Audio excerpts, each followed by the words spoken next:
Hi అండి. Welcome to my channel. మీరందరూ బాగున్నారా అండి? నేనైతే చాలా బాగున్నాను. మీరందరూ కూడా బాగుండాలని మనస్ఫూర్తిగా కోరుకుంటున్నానండి. ఈరోజు నేనొచ్చేసి ఎంతో టేస్టీ అయిన, ఎంతో హెల్తీ అయిన సింపుల్ లడ్డు అయితే చూపించబోతున్నాను. అదే రాగి లడ్డు అనమాట. మరి ఎలా చేసుకోవాలో ఏంటో ప్రాసెస్లోకి అయితే వెళ్ళిపోదామండి. ముందుగా మనం స్టవ్ వెలిగించుకుని కడాయి అయితే పెట్టుకుని ఇప్పుడు ఇందులోకి ఒక 2-3 టేబుల్ స్పూన్ల వరకు నెయ్యి అయితే వేసుకోవాలండి. ఇలా నెయ్యి అయితే వేసుకున్న తర్వాత ఈ నెయ్యి మొత్తం కూడా కరిగి కాస్త వేడైన తర్వాత ఇప్పుడు ఇందులోకి మనము 1 కప్పు వరకు బొంబాయి రవ్వ అనమాట అండి. అదే సూజీ రవ్వ మనం ఉప్మా చేసుకుంటాం కదా, ఈ రవ్వని 1 కప్పు వరకు వేసుకోవాలండి. మనం ఒట్టి రాగి పిండితోనే మనం లడ్డూలు అయితే చేసామనుకోండి, మనకి నోటికి తినేటప్పుడు అంటుకుపోతూ ఉంటాయి అన్నమాట. అలా ఉండిపోకుండా ఉండాలంటే ఇలా రవ్వ వేసి చేస్తే లడ్డూలు చాలా బాగుంటాయి. తినేటప్పుడు చాలా టేస్టీగా కమ్మగా ఉంటాయి అన్నమాట అండి. చూసారు కదా, ఇలా 1 కప్పు వరకు రవ్వ వేసుకుని ఇలాగ చిన్న మంట మీద కలుపుకుంటూ ఫ్రై చేసుకోవాలి. ఈ విధంగా ఒక 5 నిమిషాల పాటు ఫ్రై చేసుకోవాలన్నమాట అండి. చూసారు కదా, మనకి రవ్వ అంతా కూడా చక్కగా ఈ విధంగా ఫ్రై అయిన తర్వాత ఇప్పుడు ఇందులోకి మనము ఏ కప్పుతో అయితే రవ్వ తీసుకున్నామో సేమ్ అదే కప్పుతో రాగి పిండి అయితే వేసుకోవాలండి. రాగి పిండి వచ్చేసి మనం ఒక 2 కప్పుల వరకు వేసుకోవాల్సి ఉంటుంది అనమాట అండి. చూసారు కదా, ఇలా 2 కప్పుల వరకు రాగి పిండి అయితే వేసుకున్న తర్వాత ఈ రాగి పిండి కూడా మనం పచ్చివాసన పోయేటంత వరకు కూడా చిన్న మంట మీద కలుపుకుంటూ ఫ్రై చేసుకోవాలి. మంట అనేది అస్సలు హై ఫ్లేమ్లో పెట్టకుండా చిన్న మంట మీద నిదానంగా కలుపుకుంటూ ఫ్రై చేసుకోవాలండి. లేదంటే మనకి రాగి పిండి అనేది మాడిపోయినట్టుగా అయిపోతుంది అనమాట అండి. ఇలా రాగి పిండి కూడా వేసుకున్న తర్వాత ఒక 5 నిమిషాల పాటు ఇలాగ చిన్న మంట మీద కలుపుకుంటూ ఫ్రై చేసుకోవాలి. చూసారు కదా, రాగి పిండి కూడా చక్కగా ఫ్రై అయిన తర్వాత ఇప్పుడు ఇందులోకి మనము ఒక పావు కప్పు వరకు నువ్వులైతే వేసుకోవాలండి. ఇలా నువ్వులు కూడా వేసుకున్న తర్వాత ఒక 2 నిమిషాల పాటు కలుపుకుంటూ ఫ్రై చేసుకోవాలి. ఎదిగే పిల్లలకు కానీ, రక్తహీనతతో బాధపడుతున్న వాళ్ళకి కానీ చాలా బాగా ఉపయోగపడే ఈ లడ్డూని మీరు కూడా తప్పకుండా ట్రై చేయాలన్నమాట అండి. చాలా హెల్తీ రెసిపీ అనమాట. చూసారు కదా, ఇలాగ నువ్వులు కూడా వేసుకున్న తర్వాత మంచిగా కలుపుకుంటూ ఫ్రై చేసుకోవాలి. ఈ విధంగా ఫ్రై అయిన తర్వాత ఇప్పుడు మనము స్టవ్ అయితే ఆఫ్ చేసేసుకోవాలన్నమాట అండి. ఈ విధంగా స్టవ్ అయితే ఆఫ్ చేసేసుకున్న తర్వాత మనం ఈ బాండీలో అయితే ఉంచుకోకూడదనమాట. ఎందుకంటే మనకి అడుగున ఇంకా మాడిపోయినట్టుగా అయిపోతుంది అనమాట అండి. ఇప్పుడు మనము వేరొక బౌల్ అయితే తీసుకుని ఇప్పుడు ఈ మిశ్రమాన్ని మొత్తాన్ని కూడా ఈ బౌల్లోకి అయితే ట్రాన్స్ఫర్ అయితే చేసేసుకోవాలన్నమాట అండి. ఇలా బౌల్లోకి అయితే వేసేసుకున్న తర్వాత మనం ఏ కప్పుతో అయితే రవ్వ అలాగే రాగి పిండి తీసుకున్నామో సేమ్ అదే కప్పుతో 2 కప్పుల వరకు బెల్లాన్ని అయితే వేసుకోవాలండి. ఇలా వేసుకుంటే తీపి అనేది పర్ఫెక్ట్గా సరిపోతుంది అనమాట అండి.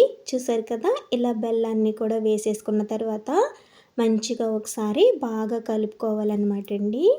1 కప్పు గోధుమ రవ్వకి 2 కప్పుల రాగి పిండికి కలిపి మనకి బెల్లం అనేది 2 కప్పుల వరకు పడుతుంది అనమాట అండి. ఇలా వేసుకుంటే మనకి కొలత అనేది కరెక్ట్గా సరిపోతుంది అనమాట. ఏమాత్రం ఎక్కువ అవ్వదు, తక్కువ అవ్వదు అనమాట. చాలా పర్ఫెక్ట్గా సరిపోతుంది అనమాట అండి. చూసారు కదా, ఇలా వేసుకున్న తర్వాత బెల్లం మొత్తం కూడా పిండిలో కలిసేలాగా ఈ విధంగా ఒకసారి బాగా కలుపుకోవాలండి. ఈ విధంగా కలుపుకున్న తర్వాత ఇప్పుడు మనము మిక్సీ అయితే పట్టుకోవాల్సి ఉంటుంది అనమాట. ఎందుకంటే మనకి ఇందులో బెల్లం అనేది సరిగా పూర్తిగా కలవదు కాబట్టి ఒకసారి మిక్సీలో వేసుకుంటే మంచిగా కలుస్తుంది అనమాట అండి. ఇలా ఒక మిక్సీ బౌల్ అయితే తీసుకుని ఇప్పుడు ఇందులోకి అంతా ఒకేసారి వేసేసుకోకుండా కొంచెం కొంచెంగా వేసుకుంటూ మిక్సీ పట్టుకోవాలన్నమాట. అలా పట్టుకుంటే మనకి చక్కగా ఈవెన్గా అయితే అవుతుంది అనమాట అండి. చూసారు కదా, ఈ విధంగా మిక్సీ పట్టుకున్న తర్వాత ఒక బౌల్లోకి అయితే వేసేసుకోవాలండి. ఇదే విధంగా కొంచెం కొంచెంగా వేసుకుంటూ ఈ విధంగా మొత్తం అంతా కూడా మిక్సీ పట్టుకోవాల్సి ఉంటుంది అనమాట అండి. ఇలా ఈ విధంగా మొత్తం అంతా కూడా మిక్సీ పట్టుకున్న తర్వాత ఇప్పుడు ఇందులోకి మనము ఒక అరకప్పు వరకు ఎండు కొబ్బరి పొడి అయితే వేసుకోవాలండి. మీ దగ్గర ఎండు కొబ్బరి పొడి లేకపోతే కనుక పచ్చి కొబ్బరిని కూడా కాస్త నెయ్యి వేసి ఫ్రై చేసుకుని కూడా వేసుకోవచ్చండి. ఇప్పుడు ఇందులోకి ఒక 1/2 టేబుల్ స్పూన్ వరకు యాలకుల పొడి కూడా వేసుకున్న తర్వాత ఇప్పుడు మొత్తం అంతా కూడా బాగా కలిసేలాగా ఒకసారి అయితే బాగా కలుపుకోవాలన్నమాట అండి. ఈ విధంగా మొత్తం అంతా కూడా బాగా కలిసే విధంగా కలుపుకున్న తర్వాత ఇప్పుడు మనము పక్కన పెట్టేసుకోవాలన్నమాట. ఇప్పుడు మనము స్టవ్ వెలిగించుకుని కడాయి అయితే పెట్టుకుని ఇప్పుడు ఇందులోకి మనము ఒక అరకప్పు వరకు నెయ్యి అయితే తీసుకోవాలండి. ఇలా ఒక అరకప్పు వరకు నెయ్యి అయితే వేసుకున్న తర్వాత ఈ నెయ్యి మొత్తాన్ని కూడా కరిగించుకోవాలండి.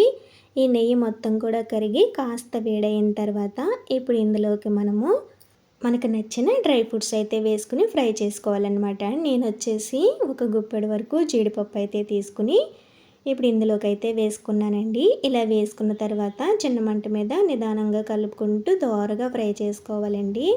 చూసారు కదా, జీడిపప్పు అనేది ఈ విధంగా సగం వరకు ఫ్రై అయిన తర్వాత ఇప్పుడు ఇందులోకి ఒక గుప్పెడు వరకు కిస్మిస్ అయితే వేసుకోవాలండి. ఇలా వేసుకున్న తర్వాత మంచిగా ఫ్రై చేసుకోవాలి. చూసారు కదా, ఈ విధంగా దోరగా ఫ్రై అయిన తర్వాత ఇప్పుడు స్టవ్ అయితే ఆఫ్ చేసేసుకోవాలన్నమాట అండి.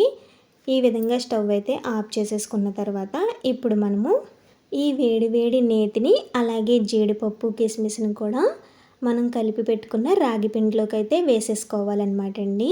చూసారు కదా, మొత్తం అంతా కూడా ఈ విధంగా అయితే వేసేసుకున్న తర్వాత చెయ్యి పెట్టకుండా ఇలా గరిటెతో కలుపుకోవాలండి.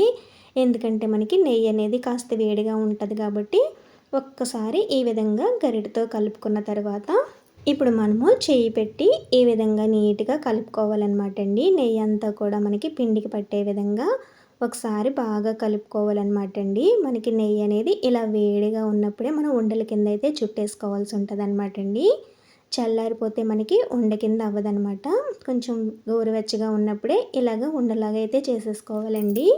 మనకి రాగి లడ్డూలు చుట్టడానికి ఎక్కువ శ్రమ కూడా అవసరం లేదనమాట. ఇలా ప్రెస్ చేస్తూ ఈ విధంగా అయితే చుట్టేసుకోవచ్చు అనమాట అండి. చాలా ఈజీగా కూడా లడ్డూలు అయితే రెడీ అయిపోతాయి అనమాట అండి.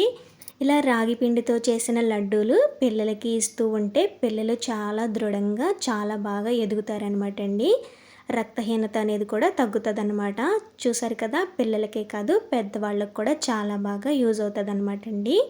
మరి మీరు కూడా తప్పకుండా ఇలాగా రాగి లడ్డూలు అయితే ప్రిపేర్ చేసి చూడండి. చాలా అంటే చాలా బాగుంటాయి. మనకి ఎక్కువ రోజులు కూడా నిల్వ ఉంటాయి అనమాట అండి. ఇదే విధంగా మనం రాగి లడ్డూలు అయితే చుట్టుకోవాలన్నమాట అండి. చూసారు కదా, ఇలాగ చుట్టుకున్న తర్వాత మనం ఒక డబ్బాలో పెట్టుకుని స్టోర్ చేసుకుంటే మనకి ఒక నెల రోజుల పైన కూడా ఉంటాయి అన్నమాట. ఏమాత్రం పాడైపోవు అనమాట అండి.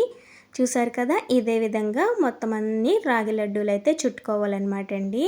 ఒట్టి రాగి పిండితో కాకుండా ఇలా రవ్వ వేసుకుని చేసుకుంటే మనకి రాగి లడ్డూలు అనేవి తినేటప్పుడు చాలా బాగుంటాయి అన్నమాట అండి. గొంతుకి పట్టేయకుండా ఉంటాయి. మరి మీరు కూడా తప్పకుండా ఈ విధంగా అయితే ట్రై చేసి ఎలా ఉన్నాయి అనేది కామెంట్లో చెప్పడం మాత్రం అస్సలు మర్చిపోవద్దండి. సరేనా అండి, ఇంకొక వీడియోలో మళ్ళీ కలుద్దాం. Bye bye.